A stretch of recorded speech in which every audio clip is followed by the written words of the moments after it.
So we have to be able to teach others that MQL model is outdated. We need to really think about a much more modern, effective model.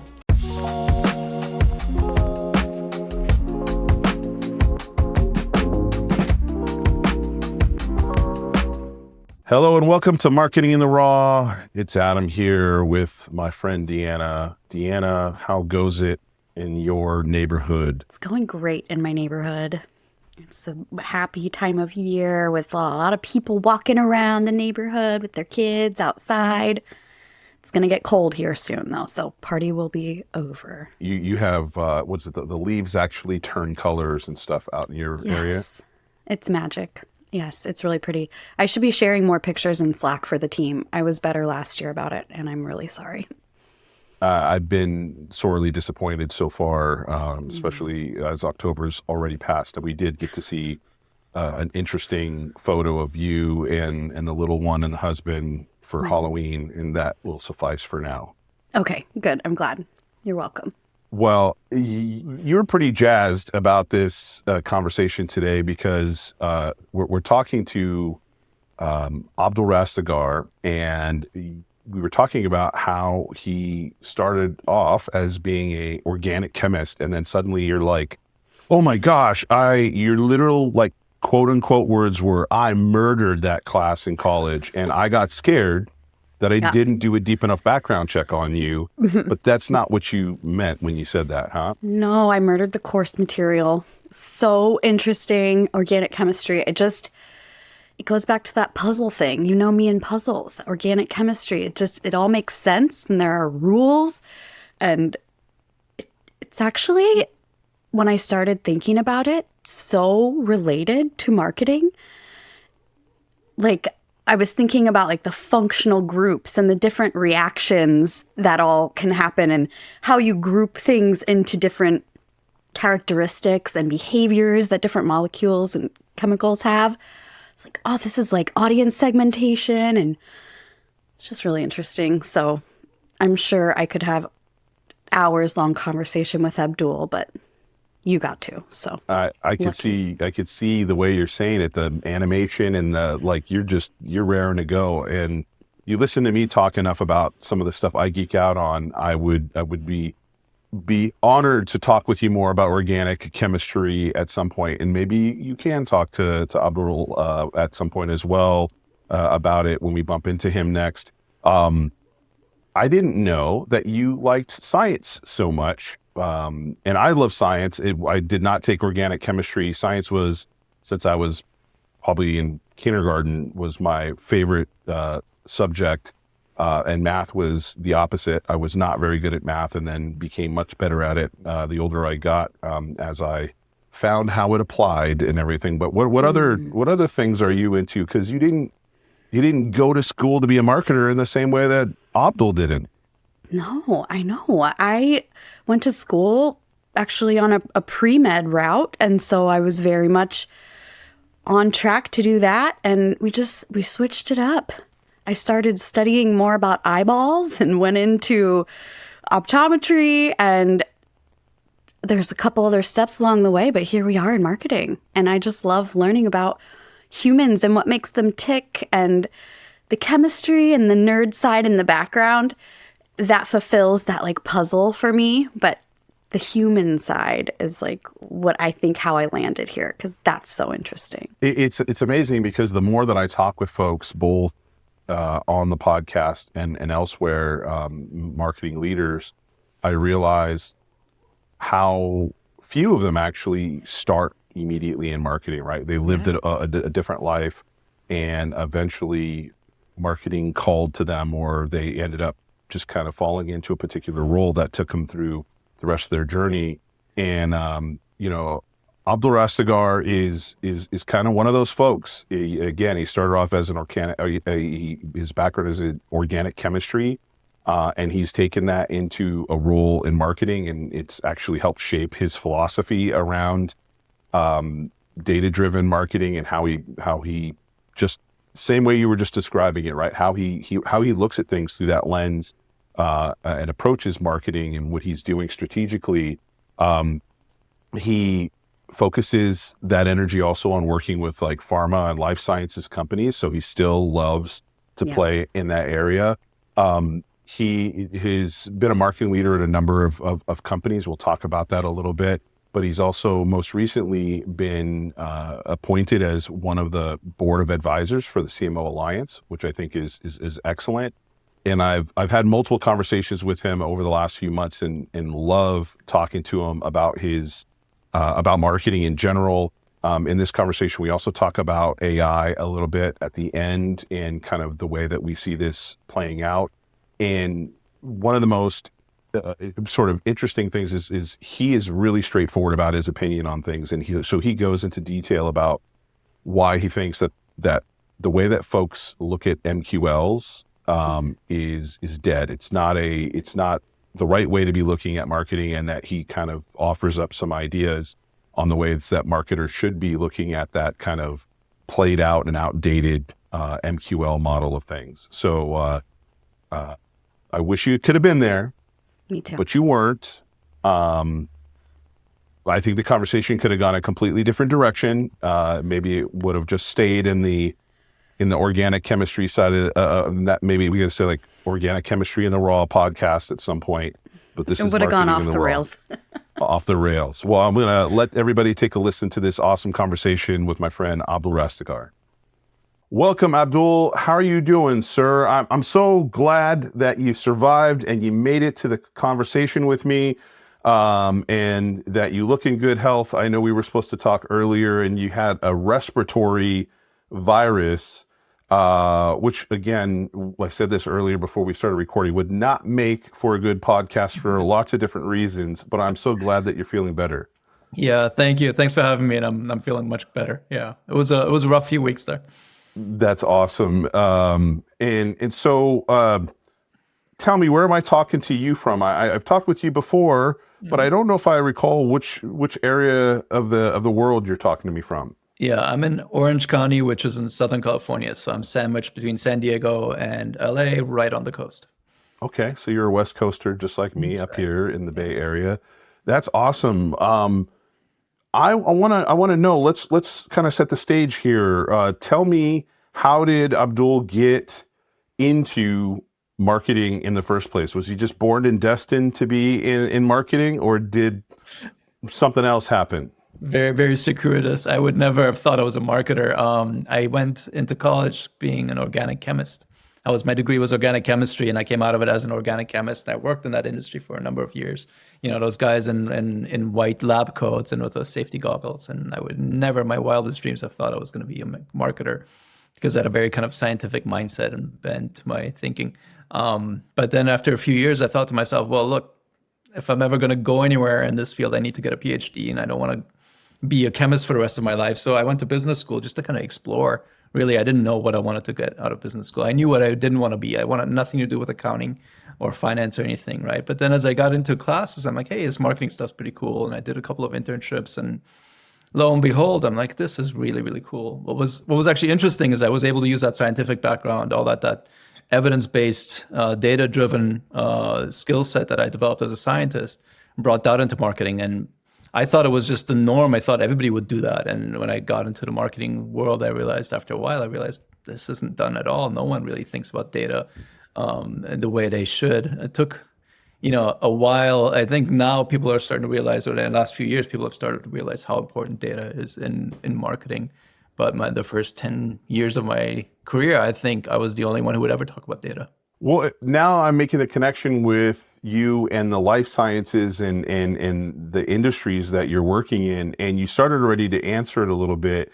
Tell me a little bit about some of the more recent industries that you're working in, and I'm wondering if you can kind of peel back a little bit, like how did your education in that space, besides kind of being more data driven, I mean, is that the strongest way that it's influenced the way that you've perceived marketing and shaped your career? Well, I think the strongest way is the fact that I'm a life sciences and healthcare marketer. That's just been the entire track of my career, and to the point where I've had multiple recruiters, over the years when I've talked to them about, hey, this particular position, I'm interested in, and they're like, well, you're more of a healthcare guy. I don't think this is the perfect one. I'm like, come on, I'm not a one-track pony, right? Or a one-trick pony. But eventually I just decided, you know what, this is true. This is my passion. I keep coming back to the healthcare industry. The one time when I deliberately left it and went into an adjacent industry, didn't like it at all. So I came back because that whole idea of helping people live longer, live better. It's something that really just intuitively helps. That's actually why I started out as a chemist in undergrad.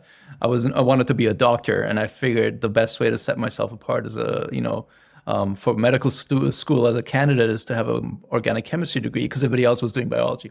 So that's how that's the biggest impact it's had on my career.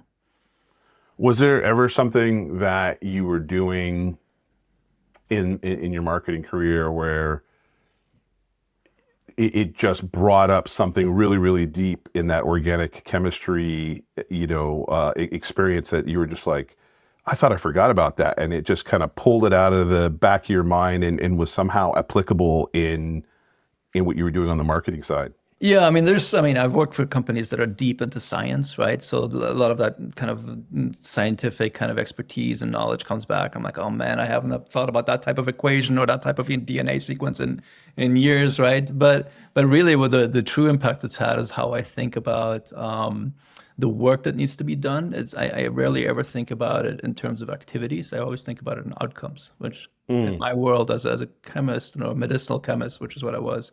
It was all about the outcomes. It wasn't about did this experiment work? The question was, did that stop the progression of the cancer, right? Or did it kill the virus or whatever we're working on, the bacteria we're working on? So those were very outcomes-based results that we were held to. And when I got to the marketing world, all the results were like, well, did you write the white paper? Well, did you post this on whatever, right? So very different type of thinking. So for me, from day one, it never made sense. Well, yeah, I accomplished these 6 activities, but what's the result? And no one really thought about the results. And that to me is one of the big things of how I've been just trying to get people to think about outcomes much more than about activities, right? And I remember once years ago, I was interviewing I'm not going to say the name, but a very large company. And I asked them, well, how do you measure the success of a product launch? This was a product marketing director position. And the VP said, well, we look at the number of people who read the blog and the press release. And I was like, oh my God, I'm talking to a VP level person who's telling me this basic stuff, right? And right then and there, I knew that there's no way I was going to work at this company because they don't have even the concept of what outcomes means. So that's just kind of what's driven my thinking over the years. You talked a bit early on about feeling like one of the first folks that had this mindset in how you were quantifying results and data and so on. And I do remember a time where folks were always trying to grasp at how digital especially was going to have an impact on bottom line and oftentimes would, especially with social media as just an individual channel, would sort of brush it aside because they didn't feel they could quantify the impact that it was having, even though there's no reason it couldn't have an impact. So they were just literally throwing the baby out with the bathwater at that point. What was one of your earliest memories where, besides what you sort of just described in that interview, where you felt like either you were working with somebody who was just looking at the wrong thing, right? You're busy pointing at the moon and they're looking at your finger instead of looking at the outcomes you're trying to get.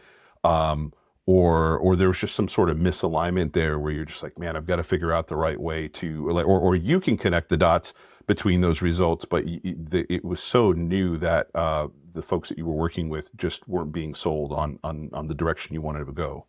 As an original product marketer, right? I think I was a product marketer before that was even a thing, really. And we would do these product launches, right? And the goals were always these checklists of activities. Okay, did you write the press release? Did you write the blog? Did you put the website up, right? And that was how, again, the whole idea of results was, did you go through deliverables? Deliverables, exactly, right? Yeah. And I would try to think about, get the team to think about, oh, okay, so that's great that we did all that. Now what, right? Well, now on to the next product release. I'm like, what about this one? What about the one 6 months ago? right? Trying to get people to think about, was there product adoption? Was there retention of customers? Was there increase of customers, right? Was there revenue coming in? All of those actual business metrics that actually matter. And how can we tie that back to the product launch? It was a struggle. I'm like, well, that was 6 months ago. No one really cares. We're focused on this launch right now because that's the pressing priority thing. I'm like, fair enough. Okay, let's get this done. But then after we're done, can we go back and look at that? No, because then we've got the next launch after that, or whatever the next product to release after that. And that became very kind of one of my early, I guess, shaping experiences where I thought to myself, man, we're just spinning wheels. We have no idea whether we're succeeding on the behalf of the business or not. And again, that drives my thinking very much from the goal, from the beginning of any project. The goal is, what's the goal? What are we trying to achieve? Do you think that, did you ever face where, because of that scenario, marketing was being perceived as more of a cost center than a revenue center? It was being perceived as a place that was just outputting these deliverables and this checklist of tasks instead of having that impact? Maybe not specifically because of that, but I do think marketing often is seen as a cost center. I definitely believe that. I think most CMOs, if you talk to them, will say that, and it's because we spend all this time talking about, or we're seen about as the arts and crafts team that makes things pretty, right? How often have you heard, make my slides look pretty? If you're a marketer, you've heard that 50 times, right? And I'm like, I don't do slides for you. I'm not your slide jockey, right? Having said that, then I see what these guys, some of the salespeople, are putting out in front of customers. I'm like, all right, give me that. I'm partly to blame because I keep doing it. But yeah, I mean, we talk about things that are actually kind of intangible to a lot of people who are outside of marketing, right? The concept of brand, you would think everybody knows what brand means, but it has a different meaning to different people. And people, in many cases, disrespect brand, or they think of the brand as, oh, that's Nike, that's Coca-Cola, we're a B2B software company. That's not as important. What does it mean to you? What does it mean to you in the context of the industries that you're working with? The best thing I ever heard about brand was from one of the first CEOs I worked for. And he said, brand is another word for trust. And that's, God damn, that's so good. It's so short and sweet. And I'm like, God, right?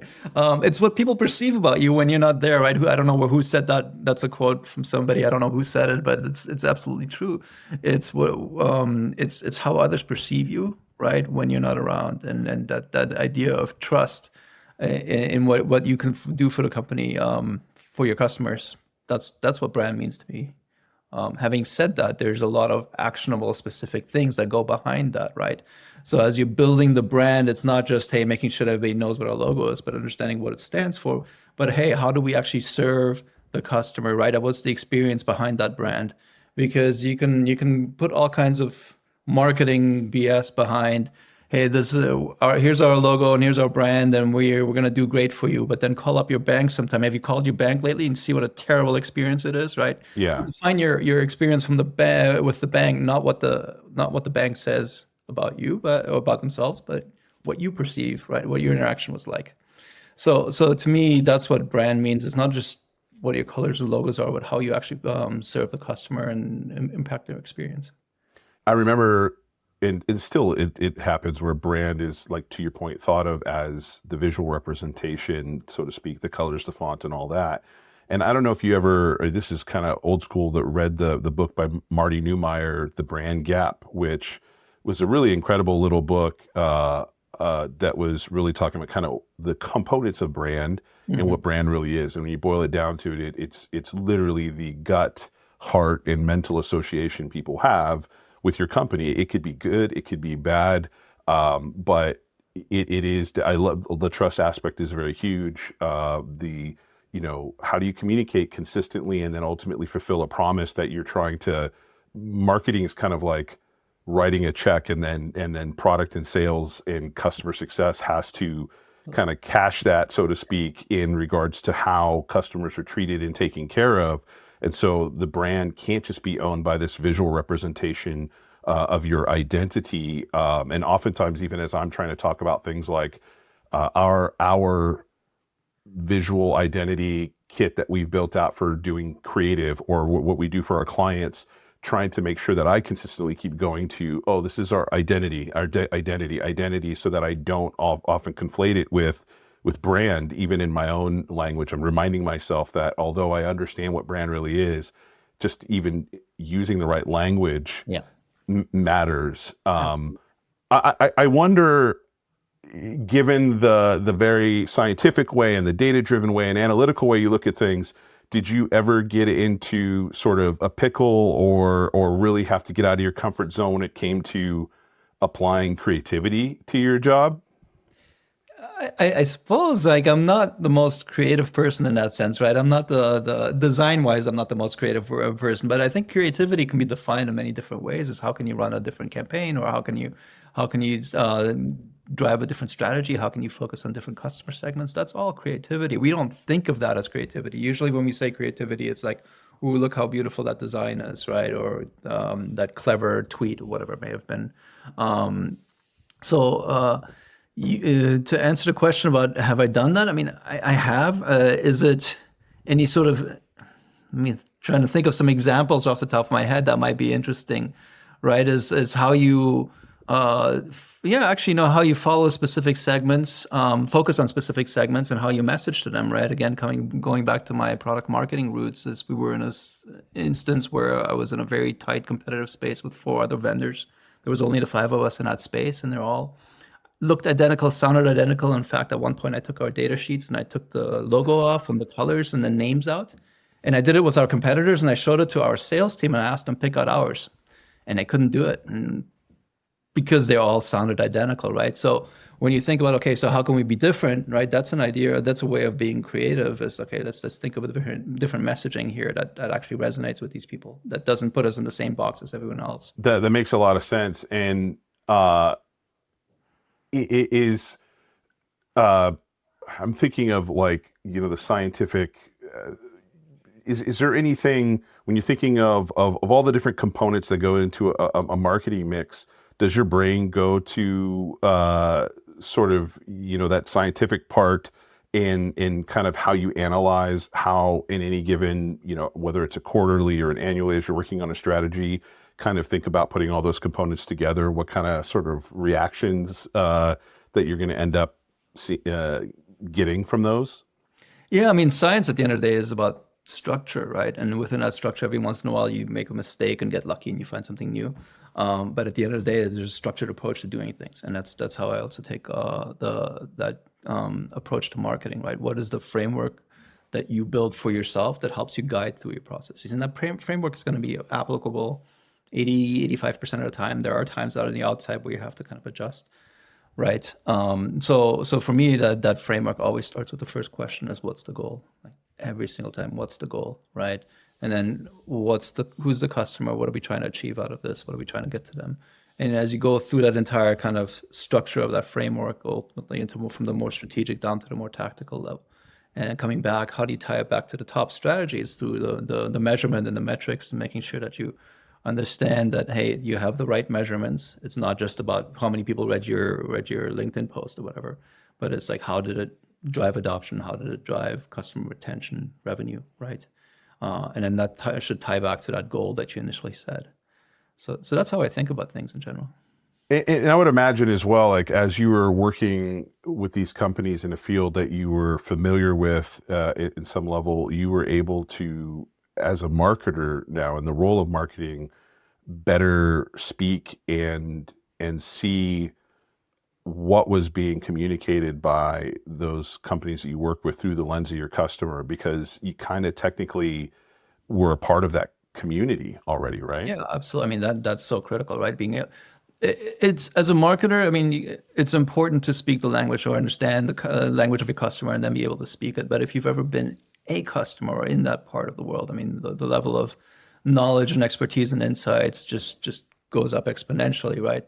The problem is it only stays relevant for a certain amount of time because of the speed of progress, right? So as soon as you step out of the world of being a customer and become the marketer, the further you move on, the less relevant it becomes. So how do you stay up to speed? And the way I do it is just constant customer conversations. I participate in conferences or roundtables just to continue to speak with people.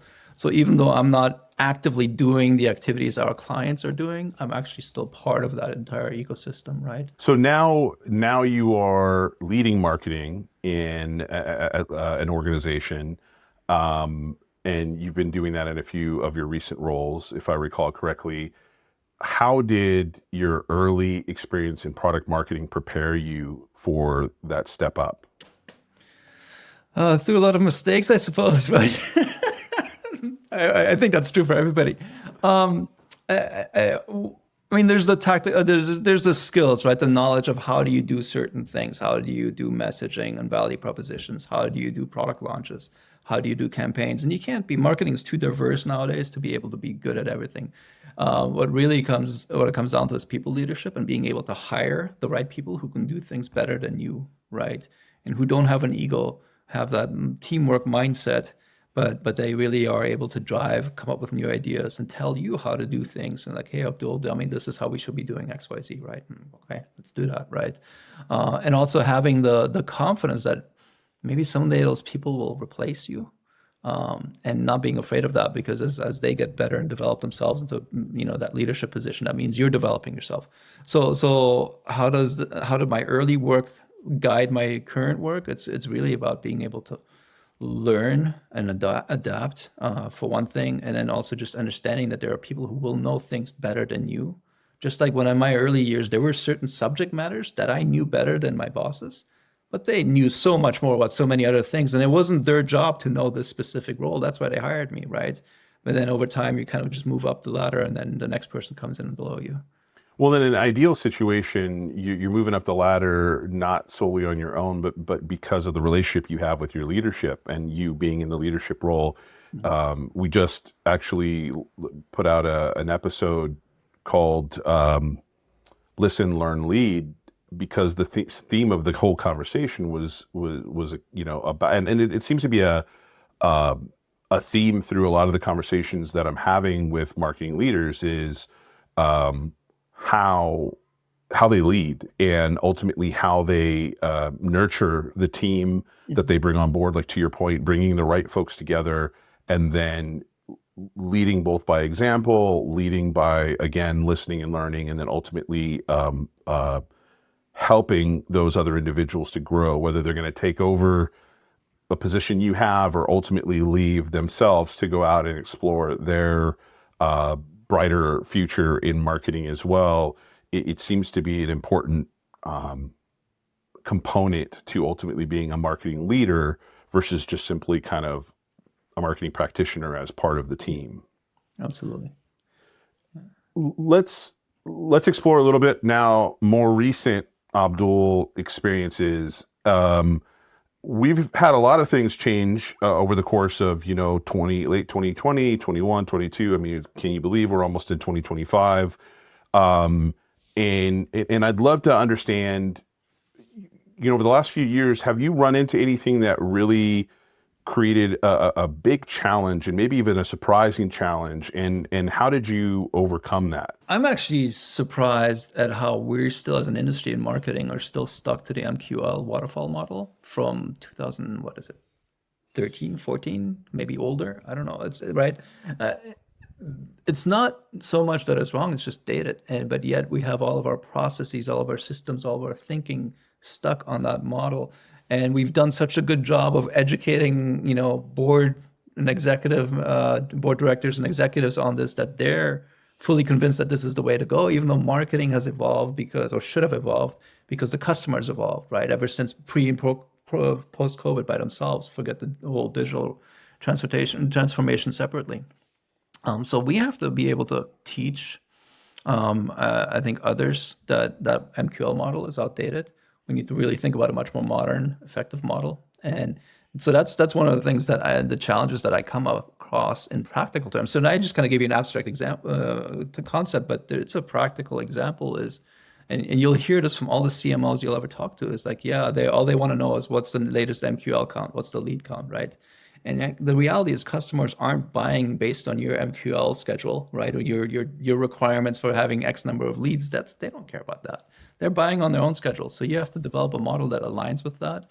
And that's a debate that's held in every single executive meeting, every day, every week, right? At every board level meeting, and trying to kind of teach people that this is the wrong way of thinking of it. You really have to think differently. And a lot of times people don't like that because what we're telling them is you need a longer time horizon for success, right? You can't just run a campaign, have a few downloads of your white paper, and then all of a sudden that leads to a lead that results in a sale. That's not how people buy. So it's a tough set of conversations, and I come across that regularly. So. What suggestion or what direction would you tell marketers to go alternatively? So there are multiple trends at play. I mean, gosh, there's so many trends, but one of the things that when I recently needed a contractor, a consult for either a contractor or consulting service for something very specific. I didn't Google, who can provide this particular service. I went to an online community of trusted CMOs, peers of mine, and asked, hey, who have you worked with, right? That does this. And all of a sudden I have 10 recommendations or whatever, 5 recommendations from people that they're not going to put their name out there in this trusted community unless they know that this person did a good job, right? Because then it's their reputation. And that's how people buy in the software space as well, right? They're talking to their peers before they ever come to your website, right? They'll know everything about you before they call your sales or have your salespeople talk to them.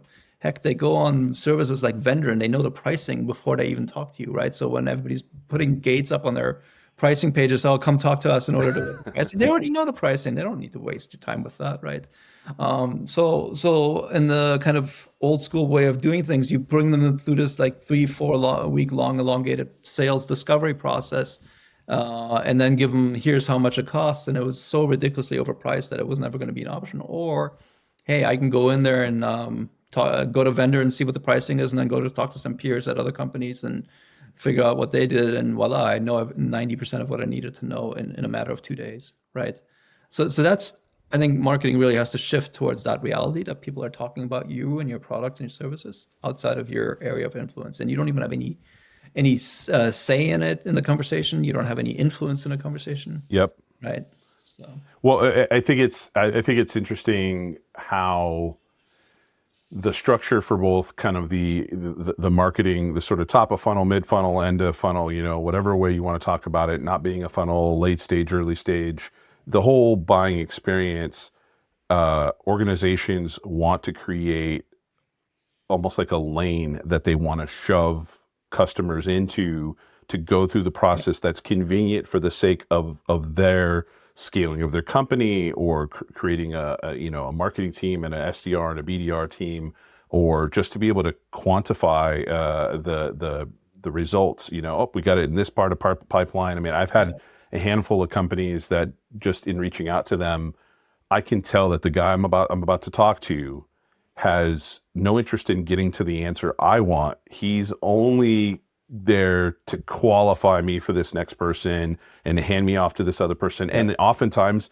doesn't even have the full conversation, doesn't even have all the answers. He's got enough answers to get me to the next person. And there's an incentive model there that incentivizes this sort of interaction for people they get paid for the wrong things, often cases, instead of just simply being able to help the customer, inform the customer, right? And there's been, I don't know if you've seen any of this, but there's been a lot of conversations around whether or not, especially in this technology space, these companies that are using, BDRs and SDRs and all that as part of their process for dealing with customers and stuff, and marketing, where it makes sense at all anymore. And in fact, having a more, I don't know if I'd say consultative selling approach, but an approach where you're literally just there to serve the customer and find out what are their needs, what are the answers they're looking for,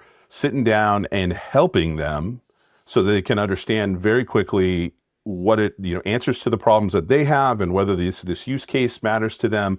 And to do that requires a little bit of changes in incentives for the team that's involved. But in addition to that, enabling more of the folks that are good with just simply serving the customers to be a part of that process, and to not silo that process in the way that I just described, so that you can kind of help somebody through the entire process, because you've got really expert, like the companies I've loved to engage with the most are the ones where no matter who I'm talking to, even if it's just that person says they're a member of their sales organization, they seem to know use cases and they seem to know how to use the product.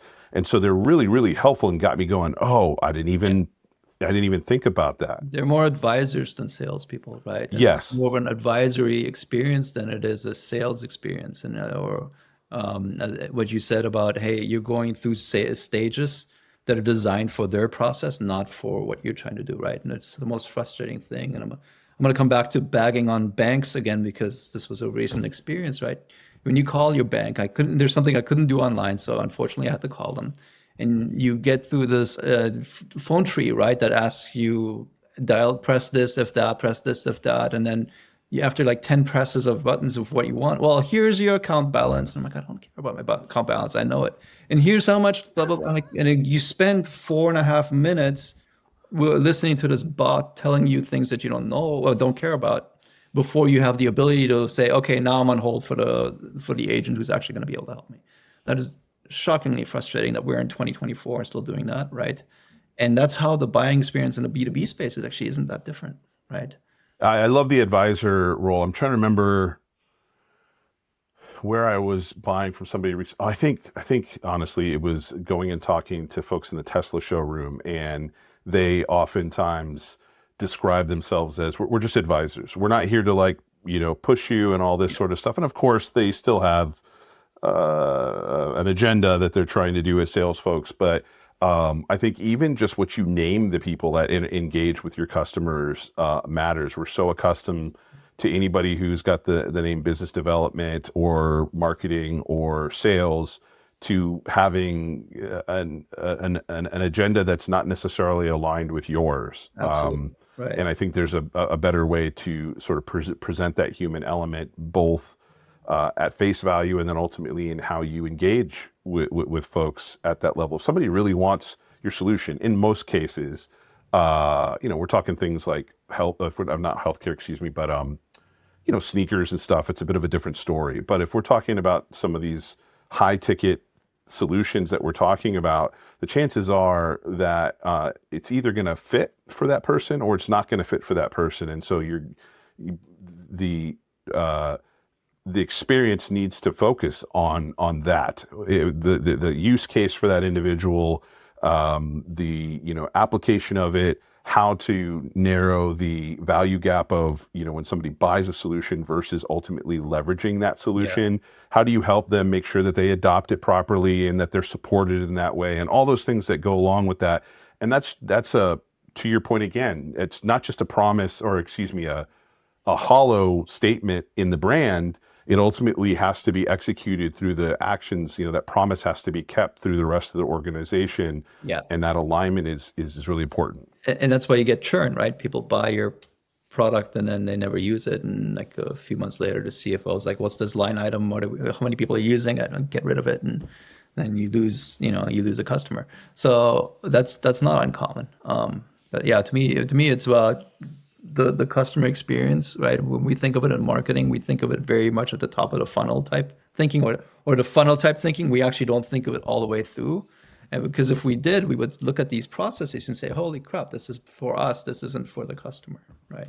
You were reminded me of one of our clients was telling me that at some point the CFO came to him and said, like, I know the sales team really enjoys sushi, but why are you spending so much on sushi? Because the name of the company, our agency, is Secret Sushi.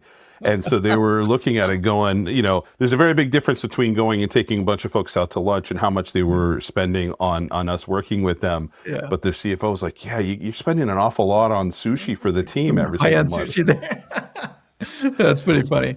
Abdul, tell me, if there was one KPI or metric that folks are measuring right now that they should throw away, what do you think that should be? I think you should de-emphasize MQLs or redefine them. Make the target realistic. Make the target actually count. I was in a situation where, based on our analysis, when we were in a small market, we were looking at realistically having 90 MQLs for the year that would hit our sales target for the year. That's reasonable. Okay, I can do 90. The board didn't like that. Okay. Well, they wanted a lot more MQLs.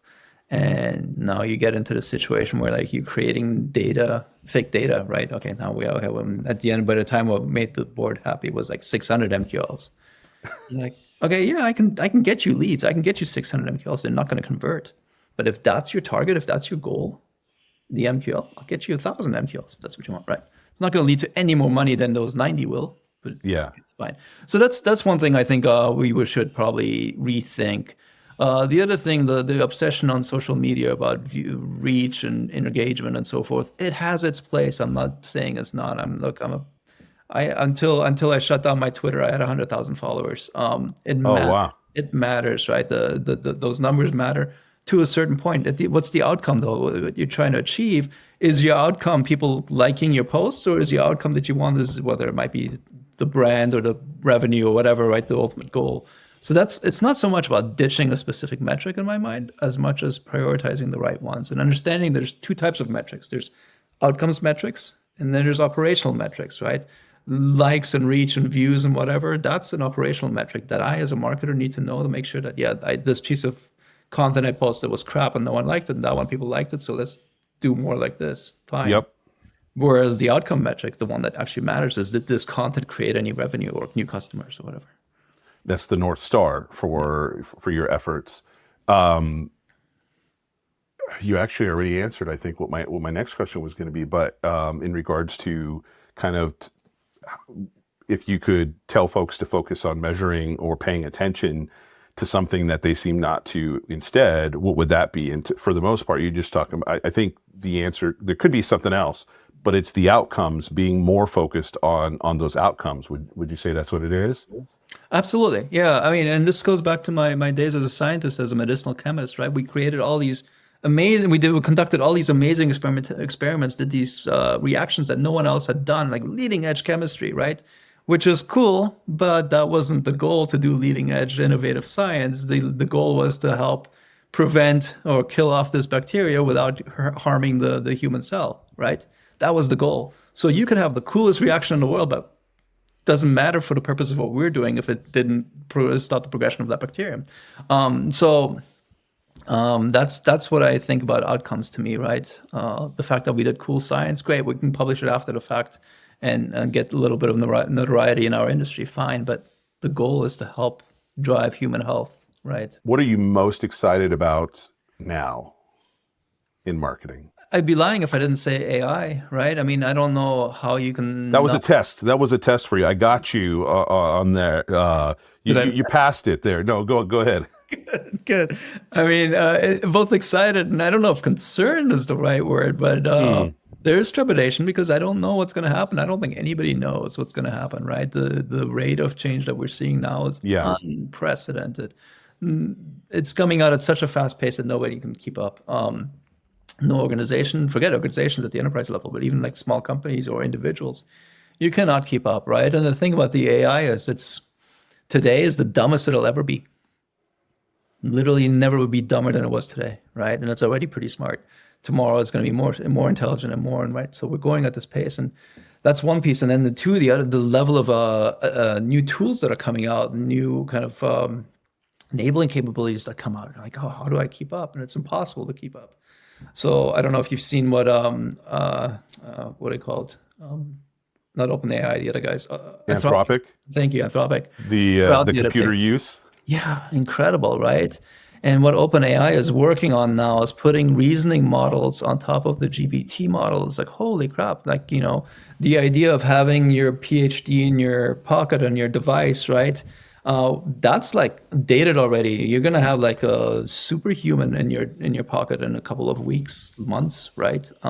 People who can do things better than I ever could as a scientist, better than I can ever do as a writer, better than I can ever do as a marketer, right? And nonstop. And now everybody in the world has access to that.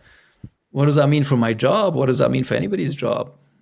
So that's, there's a level of excitement. I'm like, how cool is this? At the same time, you're like, holy crap, where's this leading to? I can't keep up with this, right? Yeah, I agree 100%. I am very much a technologist at heart and a kind of a futurist in the way that I try to connect the dots and look at things moving forward. And you even alluded to this kind of paying attention to customer behavior and expectation, is the guiding light for the direction marketing should go. Where's attention? What are their expectations? What are their behaviors? And how do you kind of find yourself at the intersection of all of that.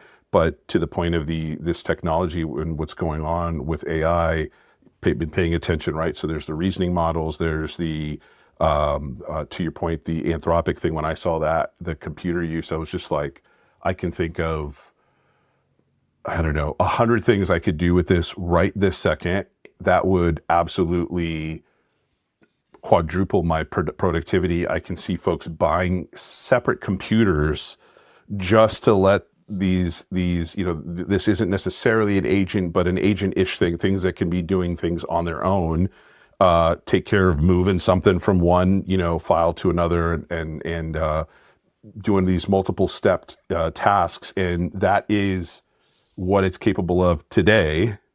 And because of so many of these companies all kind of coming out at the same time and understanding the promise of or the financial implications for themselves as businesses for the next X amount of decades, they are investing heavily in growing the capabilities, and it becomes a horse race, because Anthropic's trying to outshine OpenAI, and OpenAI is trying to outshine all the other companies, and Google's trying to do this, and Meta's trying to do this. And so because of that, there's somewhat of a benefit to us as consumers, but it's also like this double-edged sword, which I think is what you recognize, where, okay, but then how does this impact? Like, it's great that we all get faster speeds and we went from 3G to 4G to 5G. That's awesome.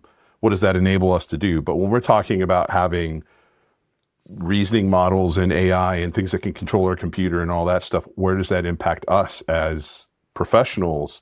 Because it's great to be more productive, but if we don't need to be in the loop for some strange reason, or we need to be in the loop less, then it doesn't matter. How do you feel you or anybody that's around you is sort of preparing for it, given what you know today?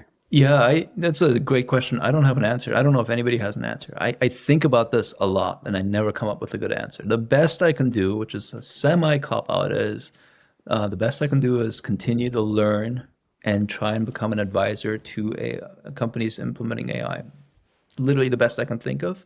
And maybe that'll extend my career for a few years, because the job I'm doing currently as a marketer will be eliminated within a decade, guaranteed. I'm fully convinced of that. Right? A decade is pretty long. Yeah, possibly sooner. Right? I'm being conservative with that.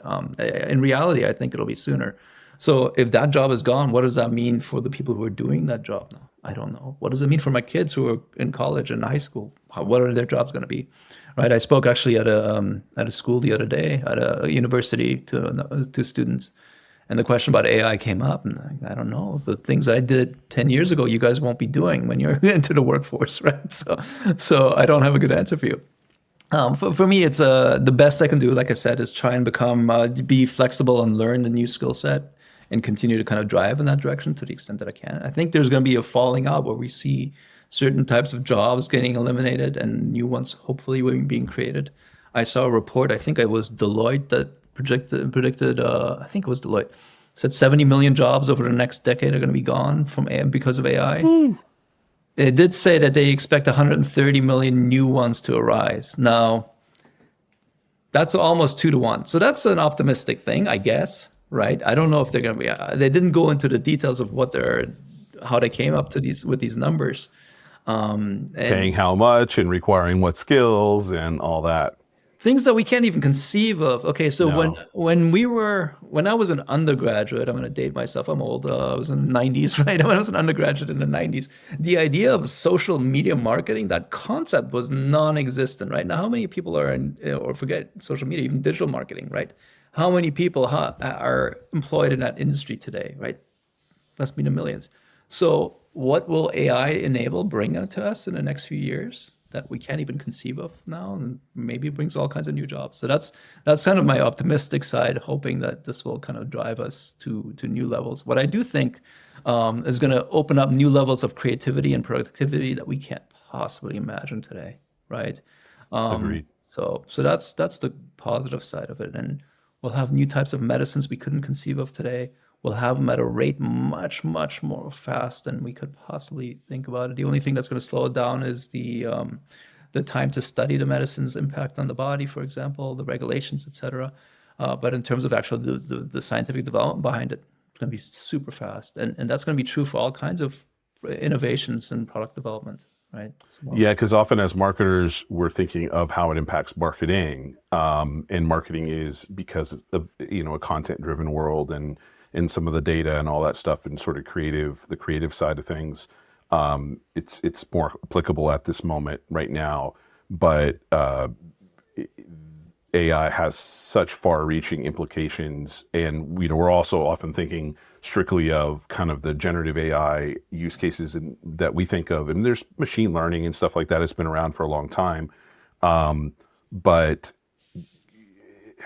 it's the world has kind of been preparing for this in the sense that the internet had to come about, and then faster broadband had to come about, and then mobile devices had to come about, and then apps had to come about, and social media had to come about, and all of this had to come about to be able to do things like have the cloud computing, to have the infrastructure to do everything we're doing, to have the training data digitized and available for all this to be consumed and all this. And I think the only thing that's kind of hard to keep up with at the moment is the computing power that it takes to do these models and do all the trainings. But that's the thing that we're seeing is the biggest companies in the world with the most money that are owned by some of the richest individual people in the entire world are investing wholeheartedly in this space, which means they see the commercial opportunity here, and so they're not shy and going, oh, I don't know what the value is of investing into these spaces. So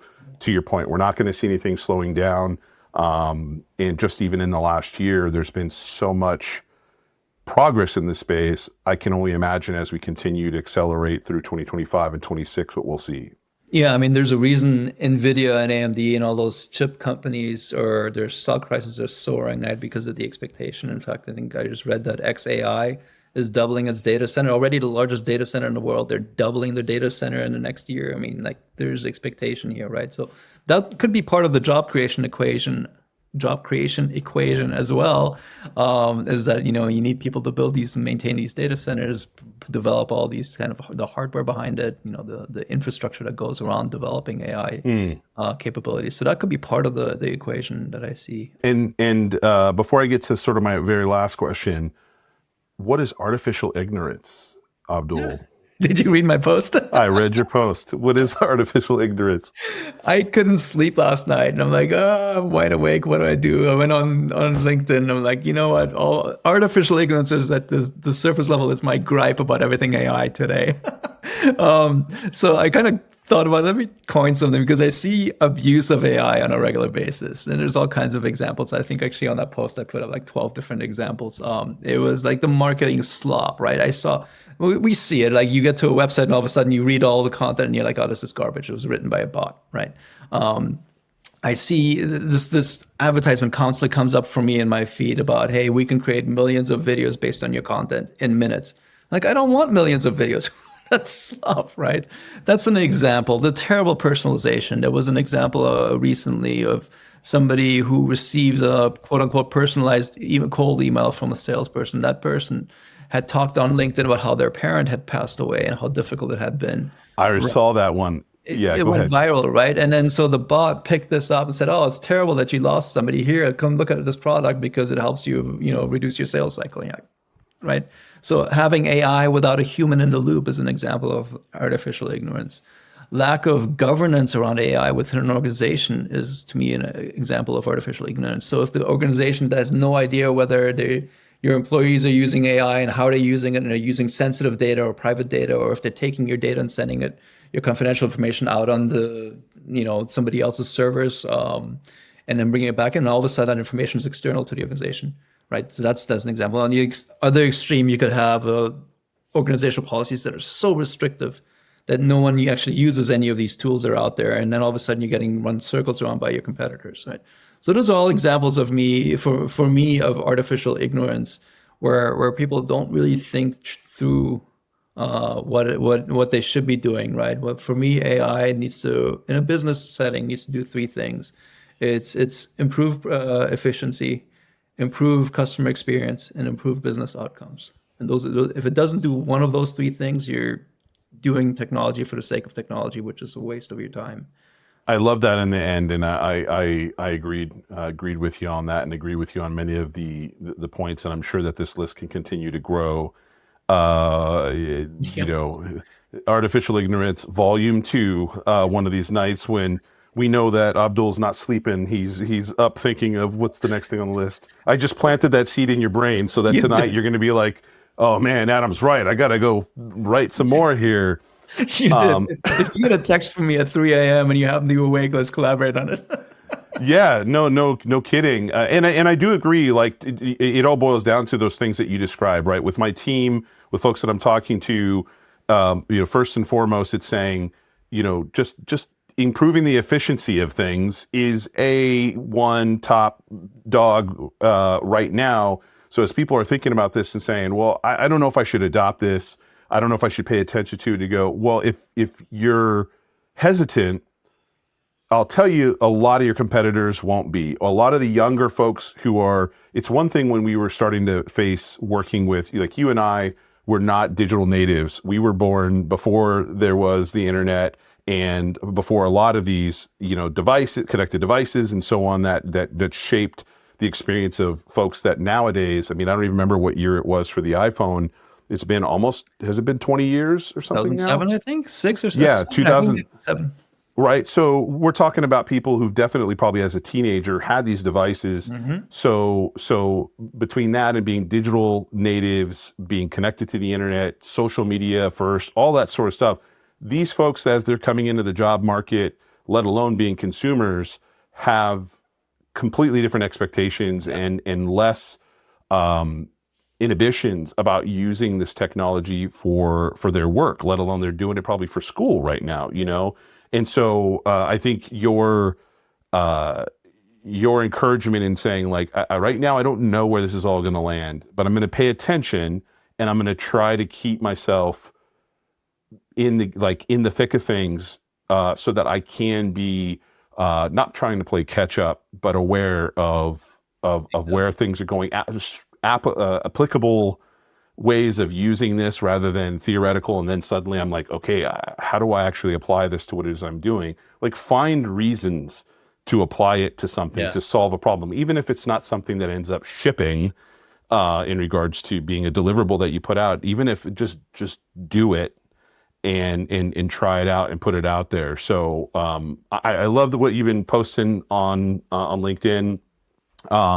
I want to give you an opportunity to end this with, if you would like to ask me one question, just don't ask me why the name Secret Sushi. That's it. All right. I won't ask that one. What was the biggest mistake you made from what more importantly, and throughout your career, right? And what did you learn from it? Wow. That's a hard one.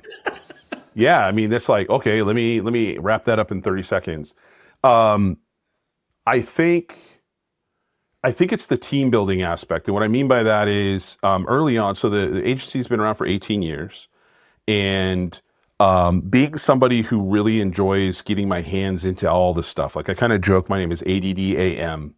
So I've got my ADD going on. But I love to, I never wanted to be a business person who was just paying a bunch of other people to do work.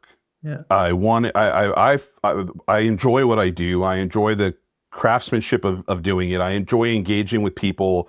I enjoy the learning. I enjoy all this stuff. And so to eventually build an agency versus being an individual contractor meant that there was going to be a time where not all the work was going to be done by me. Yeah. Or when you build a business, you have to move in the same way that you talked about, going from being an individual practitioner or a component of the team, or again, just an individual person that was brought in, to leading a group. And when you lead a group, you actually don't always have as much time, unless you find a way to carve that out, to keep learning in a more fundamental, hands-on way, because leadership kind of, when you're building a business and then when you're leading a group of people, there's a different set of skills you kind of have to tap into for a majority of the time, but a majority of your time you have available.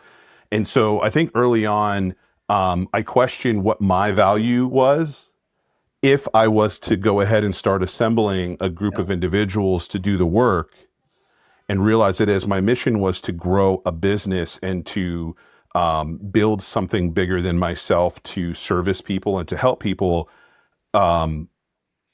there was still a lot of value in X, Y, and Z for what I did. And there isn't everybody, not everybody wants to lead a team, and not everybody has a vision that is worth following with that team. And so it's one of the things that I probably, if I had done earlier, we would have grown much faster. We would have been we would not have missed probably a handful of things that were missed because there just wasn't enough bandwidth for the team or myself to be able to kind of jump on and latch onto. And so nowadays, I'm anybody I'm talking to, trying to help them with their business and trying to help them grow, not just in marketing, but I really enjoy talking to people about how to grow their business and students and entrepreneurs is, how to understand their role in their lane, and that if they want to start a business, do they really want to start a business that involves them having to understand operational skills and leadership skills and how to foster a team and treat people correct and do all of that stuff that goes into creating a successful business. So I think that's the way I'd answer it. Yeah. And we all learn through our not necessarily failures, but we don't always do everything perfectly, and that's what's called experience, right? Yep. And still around, right? So that's all that matters.